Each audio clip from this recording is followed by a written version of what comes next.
How's it going, YouTube? It's Scott the Master Nerder bringing you some Call of Duty, and this is mainly because Battlefield 3 comes out in just a few days, and I know I'll be playing a lot of that, and I really don't want to be typecasted as just a Battlefield player.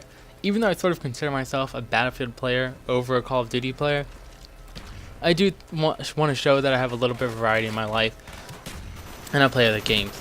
So here it is. It's Mercenaries Mosh Pit. I like the Mosh Pit variations, and because I haven't had much time to play, I've been playing Mercenaries just to get them really quick and not get going with the party. Anyway, I want to really get going on what our conversation is going to be about. Like the title says, Battlefield 3 versus Modern Warfare 3, a side-by-side comparison, giving points to either one on certain different topics. And we'll get going right here. First, I want to start talking about the single player. I know you guys probably don't care that much about single player, but they're in there, and I sort of want to talk about that and their co-op. So we'll compare a lot through this whole thing for things I don't really know about. We'll compare back to Bad Company 2 and Medal of Honor for Battlefield 3, and we'll compare back to Modern Warfare 2 for Modern Warfare 3. With single player, I think Medal of Honor was a really short single player, but it really engaged me. I really got involved and sort of cared about the characters. Bad Company 2 really gets you attached to the characters, especially if you played Bad Company 1. I think the characters are awesome, they're funny, and it really gets you involved. Modern Warfare 2, I like the campaign, I like the character, I think everyone loves Soap, but you don't really get that attached, and it's fun, but I wouldn't put it on the same level as the other two. Talking about the new ones, Battlefield 3 is going to be Iraq and Iran border conflict kind of thing, while Modern Warfare 3 will be a World War 3, which could be fun because it could be exciting, it could be new weapons, new technology, whatever. But I still think, comparing to the old ones, I think Battlefield 3 is going to take the point here and have a better campaign. They are both going to boast a co-op. Battlefield 3 will have sort of a special campaign for a co-op.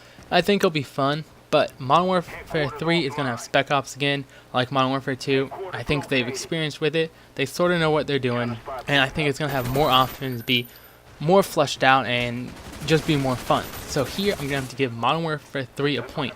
And if you hear, so I'm giving points for certain topics. I would appreciate if you guys want to, while you're going through here, sort of tally up your own points. Tell me what you're getting, and let's put them in the comments, and let's talk about your opinions versus my opinions. And I assume, because I have only Battlefield 3 videos up right now, well, in HD, you guys are more Battlefield players, so it'll be interesting to compare that.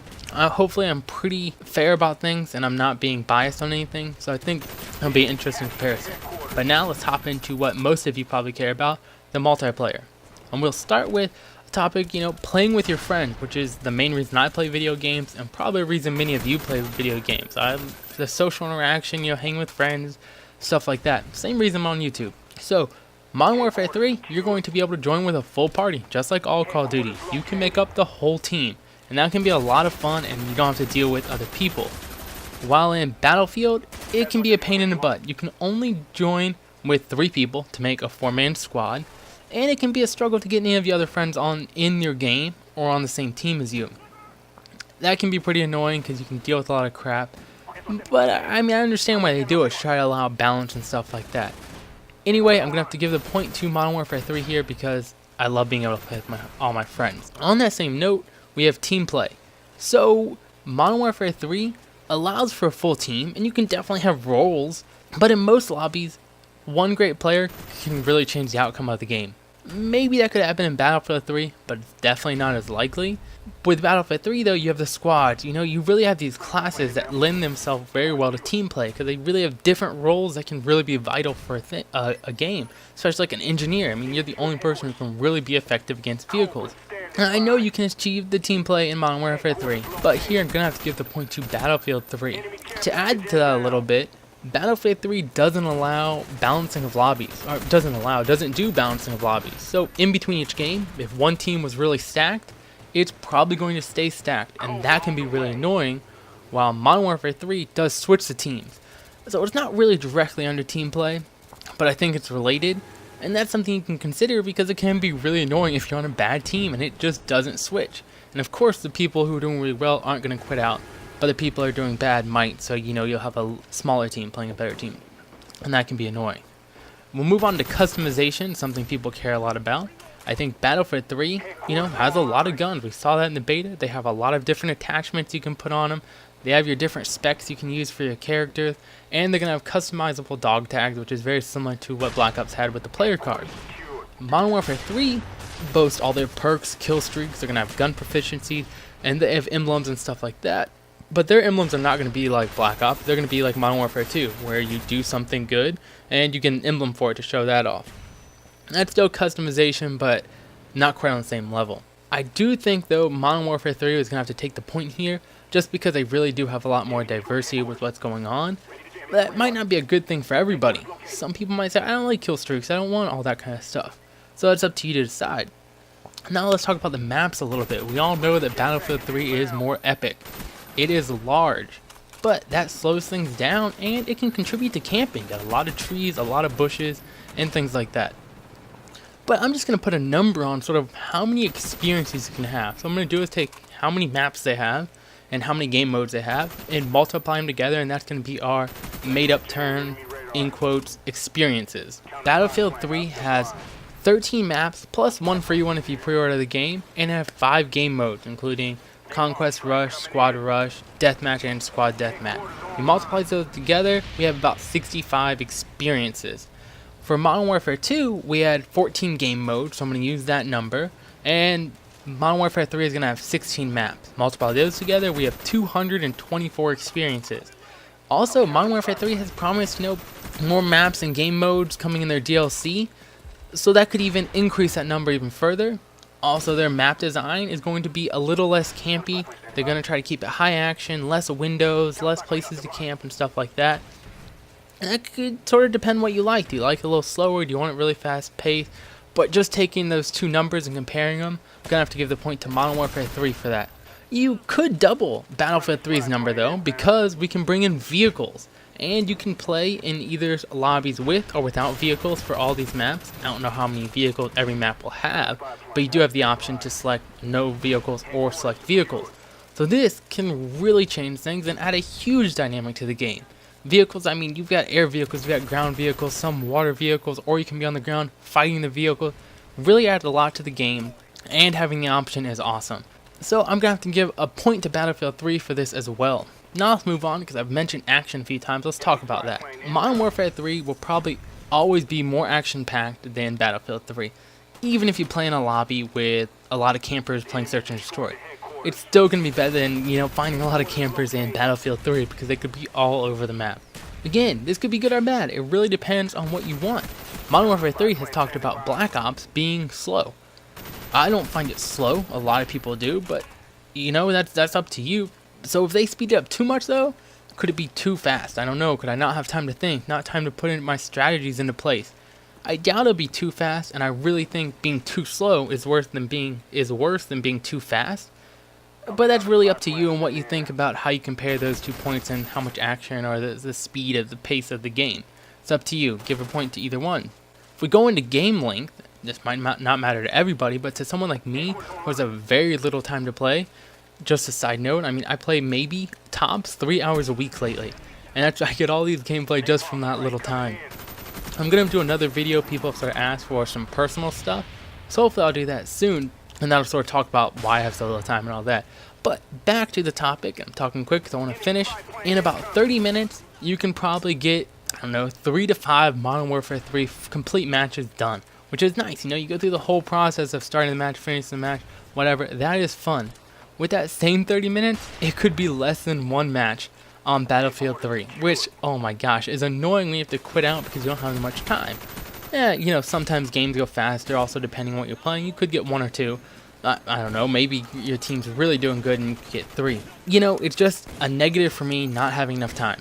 Especially if, you're defending against, on Rush, you're defending against a team that won't attack, which is an issue I had a lot in Bad Company 2. They just sit back in their spawn. Or you're playing deathmatch with campers. Whatever, it can really take a long time. So I'm going to give a point here to Modern Warfare 3. Now, just sort of if we talk about innovation. I think that Battlefield 3 has definitely taken time to improve upon their game. I think they figured out things, they've tried a lot of new things. I do think they were a little over worried about trying to compete with Call of Duty franchise, but someone needs to. It's what sparks, better games, I think, competition. So we need that. We need someone to come into the market and scare Call of Duty so that they make better games. Is Battlefield 3 really going to beat out Modern Warfare 3. We'll see, but it's nice to have something there that Modern Warfare 3 we know took notice and knows there's some competition in there. Going on back to innovation, and Modern Warfare 3, to me, is a patch for Modern Warfare 2. You know, it's Modern Warfare 2 without the glitches, without the bugs, and hopefully a more balanced game without the explosives, etc. But they took away some of the good things like Black Ops added forth, like the objective score on the leaderboard or some things like that. I mean, they did add point streaks and other things like that. There's small changes. It'll make a better game, but to me, it does seem like it could have been accomplished in a patch. You know, it doesn't really matter because it is going to be a lot of fun, I think. Comparing it to Battlefield 3, back looking at Medal of Honor or Bad Company 2, those two games both still have glitches. So DICE hasn't really been, or EA, whoever you want to say, hasn't really been on top of taking care of glitches and whatnot either. So that's something, you know, we have to take into consideration. Who's going to support the game? Hopefully, because Black Ops did such a good job on staying on top of the glitches, it's going to motivate Modern Warfare 3 to stay on top of it as well and get that game glitch free. Hopefully also because Battlefield 3 is finally has a chance to compete with Call of Duty, and they're the first ones to really do this. They're going to put, you know, all their work and effort into it to make it so they get rid of all of their glitches. So who's the point go to? We don't know yet. You can assign that one as well. So the final tally I have for me, 5 points for Modern Warfare 3, 3 points for Battlefield 3, and at least 2 or more points for you to decide on your own. So by the score, Modern Warfare 3 wins. And I really do think that Modern Warfare 3 is going to be more polished, well balanced, cleaner, and a better working game. And people can argue about host versus dedicated server, but I mean, I played at least 200 hours on Bad Company 2, I played a ton of hours on multiple Call of Duties, and I had more lag issues in Bad Company 2 than I ever did in Call of Duty. You know, Call of Duty is more variable though. Sometimes you get a game and it is horrible, sometimes it's really good, but with a host, you never have servers down. You know, you can always get into a game, you can always have that. And really, you still have to connect to the dedicated server, so if you have crappy internet, it's still going to affect you. But anyway, Battlefield 3 is different, and that's what excites me. It allows for a more tactical, strategic, larger scale, more diverse gameplay. You know, you really get those differences in the classes and all that kind of stuff, and that appeals to me, and I really like it. So I do think I am more excited for Battlefield 3, but if you're just coming into it or you're having a tough time deciding you can only get one, I think Modern Warfare 3 is the safe bet. Doesn't mean Battlefield 3 isn't going to be great. So really, it's all up to you which one you think you're going to like more. Lucky for me, I have a ton of student loans. I'm going to be able to buy them both. Hopefully this shows you a little bit of information. You can take this and sort of help you to make up your decision. And hopefully I will come back to these topics a little after both games have been out, and I can sort of compare my thoughts and see how accurate they were. Alright, now I know that was really long, guys, and I apologize, but I have two last things I want to talk to you about, and that is these two past videos I have. I want to show you. The one in the top right, that's my callouts video. I plan on doing these for all the Battlefield 3 maps, and maybe even some of the Call of Duty maps, so I'd love if you take a second just to check it out, see if you like it, give me ideas on what I can do better, or let me know what I did wrong. In the bottom left here, that is my only live commentary I have up so far. I had a ton of fun doing it. I really enjoy live commentaries, and I'd like to do more, so I'd love to hear feedback. I think I go into a little bit about tactics, and I know I can do better, but I'd love to hear from you guys. You know, give me some feedback on that. Is it really not worth it? Do you not like seeing that? Or did I do pretty good, and you think if I get even more into tactics, it might be something worth watching? Let me know, guys, and thanks for sticking around for the whole thing. If I don't see you Tuesday night on Battlefield 3, I know we'll talk soon. Have a good one, guys.